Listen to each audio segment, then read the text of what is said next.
புலியாக்க மாற்றக்கூடிய ஆற்றல் இந்த அண்ணா திராவிட முன்னேற்ற கழக தொண்டர்களுக்கு உண்டு.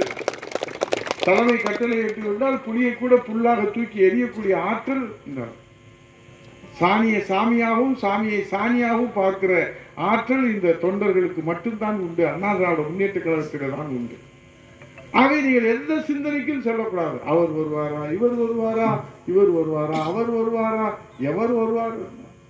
நமக்கு அண்ணா திராவிட முன்னேற்ற கழகம் நான் சார்ந்து இருக்கிற பூத்தில உதயகுமார் அண்ணா நான் உறுதி ஏற்றிருக்கிறேன். இன்றிலிருந்து நீ ஒண்ணுமே செய்யணும். காலையில போய் கொஞ்ச நேரம் ஒரு மணி நேரம் உங்களுக்கு எல்லாத்துக்கும் தீர்மான புத்தகம் கொடுத்துருப்பாங்க, செயலாளர்கிட்ட கொடுத்துருப்பாங்க. அந்த தீர்மான புத்தகம் உங்க கையில இருக்கும், கிளை செயலாளர் கொடுத்துருப்பாங்க. அந்த தீர்மான புத்தகத்துல நீங்க டெய்லி வாக்காளர்களை சந்திக்கணும். வாக்காளர்களை சந்திக்கிற போது அவங்க என்ன சொல்றாங்க, இளைஞர்களை சந்திக்கிற போது என்ன சொல்றாங்க, மகளிர்களை சந்திக்கிற போது என்ன சொல்றாங்க, நம்ம சொந்த ரத்த உறவுகளை சந்திக்கிற போது என்ன சொல்றாங்க.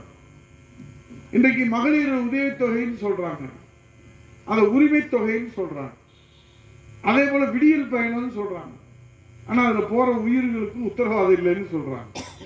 எல்லாருக்கும் தேர்தலுக்கு முன்னாடி எல்லாருக்கும் சொல்றாங்க, அப்புறம் தகுதி இல்லைன்னு சொல்றாங்க. ஏன் இப்படி மாற்றி மாற்றி இரட்டை வேடம் போடுறது? புரட்சி தமிழர் ஐயா எடப்பாடியார் இன்றைக்கு 2500 ரூபாய் பொங்கல் பரிசு தொகுப்பு இன்றைக்கு 2,18,00,000 பேருக்கு கொடுத்தார். அவர் 2500 ரூபாய் தருவேன்னு சொல்லவே இல்லை.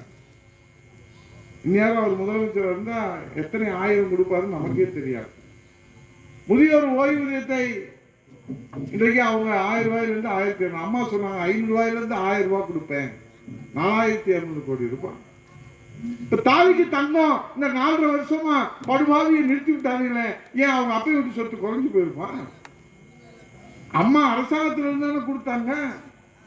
படிச்ச பெண் கல்வியை ஊக்குவிப்பதற்காக எந்த பெண் குழந்தை பட்டப்படிப்பு படிக்கிறதோ அதை ஊக்குவிப்பதற்காக 50,000 ரூபாய் 1 பவுன் தங்கத்தை புரட்சி தலைவி அம்மா அவர்கள் திருமண சீதனமா கொடுத்தாங்க.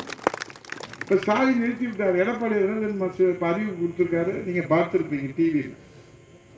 மீண்டும் அம்மா ஆட்சி வளரும், எடப்பாடி முதலமைச்சரா வருவாரு, 1 பவுன் தங்க காசு கொடுப்போம், தாலி செய்யறதுக்கு 50,000 ரூபாய் திருமண உதவித்தொகை கொடுப்போம், அதோட எல்லாருக்கும் பிடிச்ச பட்டு புடவையும் மணமகளுக்கு கொடுப்போம் அப்படின்னு அறிவிச்சிருக்காரு. தீபாவளிக்கு சேலை கொடுப்போம்னு அறிவிச்சிருக்கிறாரு, இன்னும் அறிவிப்பார். ஆகவே இதையெல்லாம் நீங்கள் மனதில் வைத்து மடிக்கணினி கோவிந்தோ கோவிந்தோன்னு போயிடுச்சு. 52 லட்சம் பேருக்கு கொடுத்தோம் நம்ம. இப்ப என்ன யாருக்காவது கொடுங்கடா தம்பிகளா வரும், ஆனா வராது அப்படின்னு சண்டால பாக்கலாம்.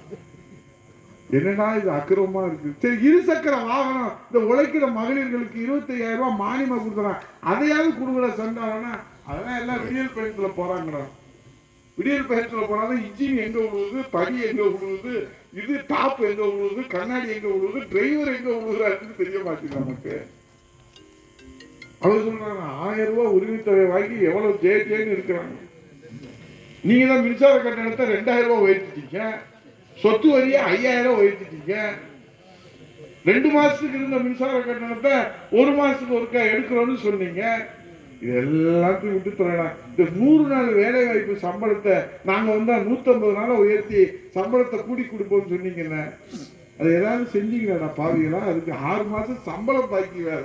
எடப்பாடியார் டெல்லிக்கு போய் அமித்ஷாஜியை சந்திச்சு, உள்துறை அமைச்சர் சந்திச்சு எங்க தாய்மாரெல்லாம் கஷ்டப்படுறாங்கன்னு சொல்லி அவர் மெட்ரோ ரயில் திட்டத்துக்கு, கல்விக்கு, நிவாரணத்திற்கு, வெள்ள நிவாரணத்திற்கு, வளர்ச்சிக்கு நிதி கேட்டதுக்கு பிறகுதான் 2,999 கோடி ரூபாய் 100 நாள் வேலை வாய்ப்பு திட்டத்திற்கு இன்னைக்கு பெற்றுக்